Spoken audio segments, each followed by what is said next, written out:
Family, welcome back to the Royal Sussex Squad Podcast, the home of clarity, receipts, and unapologetic love for Harry and our Duchess Meghan. Today we're digging into a little story that has somehow blown up far beyond its actual size, a story the tabloids hoped they could twist into their usual Meghan-bashing narrative. But as always, the truth is quieter, calmer, and much more powerful when you actually look at what happened. So let's roll the tape. Bethenny Frankel, yes, the same Bethenny from Real Housewives of New York, sat down on a podcast and casually mentioned how Meghan Markle's ex-husband, Trevor Engelson, reacted when he found out Meghan was dating Prince Harry. And of course, the moment Meghan's name appears anywhere, the British tabloids sprint like Olympic athletes to twist it into a headline. But today we're going to take this story back, break it down, and remind the world of something very simple. Meghan's past is her past, and it's not the scandal the UK media wants it to be. Bethenny said she met Trevor long before Meghan was Meghan of Montecito, Duchess of Sussex, global icon, humanitarian, mother of two. Back in those days, Trevor was just a producer trying to make it in Hollywood. Meghan was a young actress, grinding her way through the industry, working hard on small roles, building her reputation on set as someone smart, prepared, and incredibly driven. They were two adults in their late 20s, doing what people do, getting married, figuring life out, discovering what they want. Eventually they separated, amicably, quietly, with dignity. There were no scandals, no fights spilling into the press, no betrayals, no exposés, just two grown people who realized their paths were moving in different directions. Rare, right? Especially for Hollywood. But this is where things get interesting. Bethenny told the story like this. Trevor mentioned his ex-wife was an actress from some show called Suits. Bethenny didn't know what Suits was, didn't know Meghan, didn't know anything.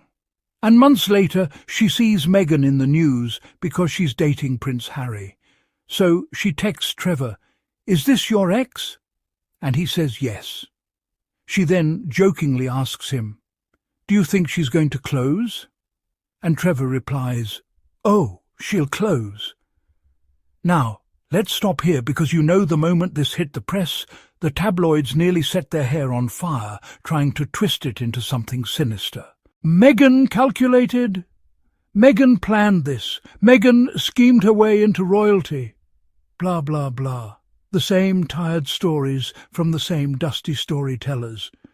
But if you actually understand Hollywood language, business language, even normal human communication, she'll close doesn't mean she's a schemer. It means she's serious, she's decisive, she knows what she wants, she commits fully, she's not a time waster. That's what Trevor meant. Respect, not shade. And honestly, if Meghan had been a man, nobody would have twisted this.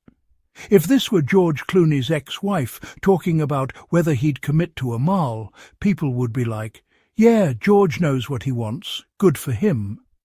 But because Meghan is a woman of colour, her ambition, her drive and her clarity suddenly become threats. This is misogyny 101. This is racism 101. This is why they fear her, why they obsess over her, why they try so hard to rewrite her entire life as a plot instead of a journey. What Bethenny really revealed was something incredibly simple. Trevor respected Meghan's decisiveness. He knew she wasn't out here playing games in relationships. She's a woman who enters with intention and exits with intention too. And when she loves deeply, authentically and fearlessly. And that's exactly what Harry saw. Harry didn't fall for Meghan because of her title, her position or her connections. Meghan wasn't a politician. She wasn't a billionaire's daughter. She wasn't a royal insider. She was a hard-working activist and actress with her own life, her own money, and her own identity. She wasn't waiting for a prince. She was busy building her empire. Harry fell for a woman with purpose, a woman with compassion, a woman who wasn't afraid to work, wasn't afraid to speak up, wasn't afraid to defend others. A woman grounded in her values, shaped by her experiences and unbothered by aristocratic nonsense. And here's the part that really bothers the British tabloids. Meghan wasn't chasing Harry. Harry was chasing Meghan. Let's make that very clear. Every biography confirms it. Every source confirms it.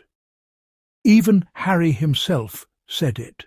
He saw her and thought, that one, that woman, she's special. And guess what? He was right. Trevor didn't respond with bitterness when Meghan got with Harry. He didn't write tell-all books. He didn't run to talk shows. He didn't leak stories to the tabloids. He didn't try to cash in on the Meghan hate economy that racist royal correspondents have built their brand on. Instead, Trevor moved on with his life. He met the love of his life, got married, had children, and kept his peace. Meanwhile, Meghan's so-called family, the grifters, the scammers, the failed reality TV rejects, have turned hating her into their full-time job. They go studio to studio, microphone to microphone, selling lies for pennies. Because unlike Trevor, they don't have real careers.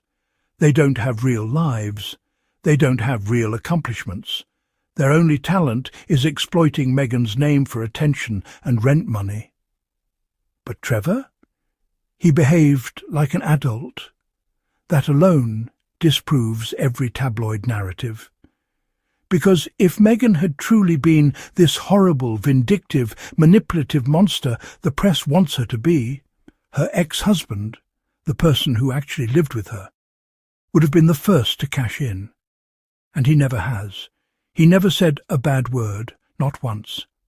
That silence is more powerful than any headline. And then we have Harry, the man whose entire life was structured, controlled, and monitored from birth. This is a man who had never truly been loved in a healthy, unconditional way until Meghan came along. This is someone who finally found a partner who didn't want him for his title, his uniform, or his palace access. Someone who loved him for him.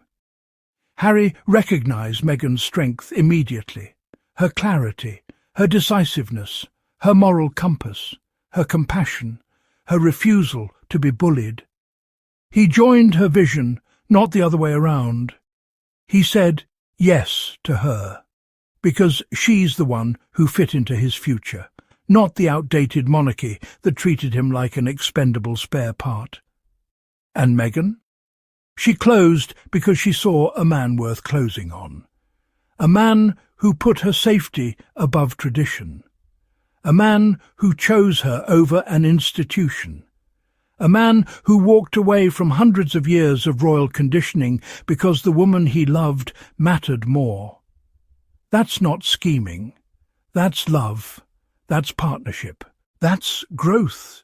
That's what Trevor recognized about her long before Harry even arrived.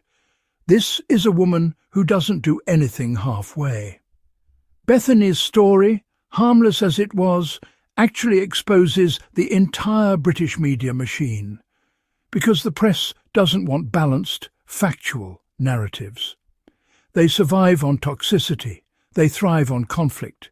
They feed off Meghan hatred because it pays the bills. It keeps their dying industry afloat. It gives their racist, miserable audience something to project onto. But this story backfired. It didn't produce drama. It produced admiration. Trevor admired Meghan's certainty. Harry admired her strength. The world admired her courage. And all the tabloids did was embarrass themselves once again, trying to twist a boring story into a blockbuster lie. In the end, Meghan and Trevor both won. They both moved on. They both found happiness in new marriages, and the only losers in this situation are the bitter people who can't move on from someone else's past. Meghan's story has always been one of evolution. A woman who has grown, transformed, healed, and stepped into her power. A woman who built her life and rebuilt it with grace when necessary. A woman who refuses to be defined by people who don't know her. Trevor is not part of her life anymore, and he doesn't pretend to be. And Harry?